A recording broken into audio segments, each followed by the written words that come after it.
Joining me from DMK's official spokesperson is Saravanan. Mr. Saravanan, thank you for speaking to India Today. What do you think? How should this order that has been cleared by the court must be seen over electoral bonds? Not giving them time, 24 hours, furnish the details. It's a big slap in the face for the BJP. The BJP is afraid for this data to become public. That is why they have not released these data. And now the BJP will have a lot to answer because the majority of the political funding in the last 10 years had gone to the BJP. Every other opposition party has only got a pittance when it's compared to the BJP. So when through electoral bonds, the majority of the funds would have gone to the BJP. Now will be, it's going to be an exercise, a big exercise, how to match. See, the Supreme Court has clearly made it that the SBI need not match the data, that who has given how much to a political party, but how much bonds purchased by a particular institution or a firm or a company would be out in the public domain. Then we can easily match it with the other contemporary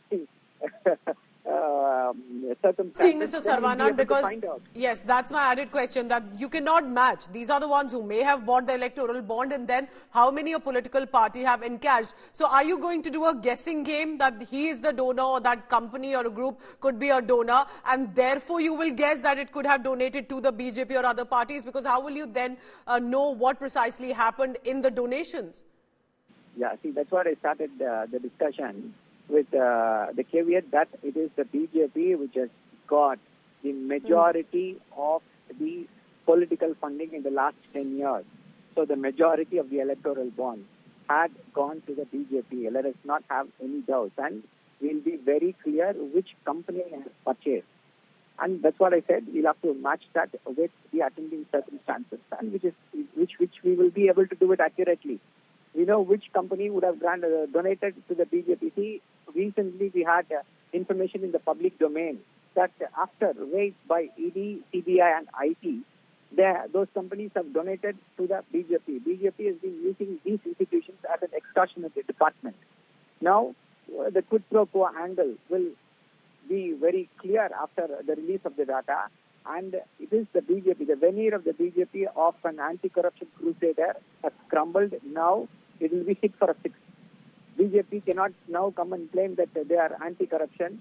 The Prime Minister, who is claiming that he is above board, will have a lot to answer. Why they have accepted so much of money from this thing, and we'll also know what are the doles that have been given to this company. We'll also come to know about the quid pro quo. So it's going to be exciting times for the opposition.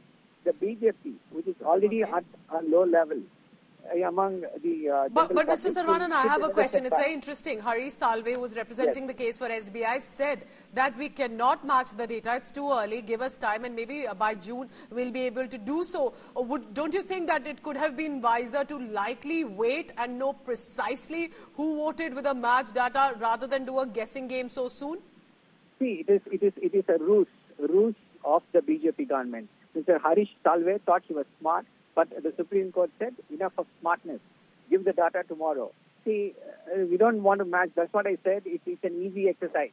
We don't require super scientific knowledge to understand. And from your words, I can guess that in the next 24 hours, or let's say by 15th of March, the opposition will be keeping their eyes wide open to see who's donated, and as and when the details reveal, it's going to be a big political showdown expected. Mr. Saravanan, I appreciate you speaking to India Today Television.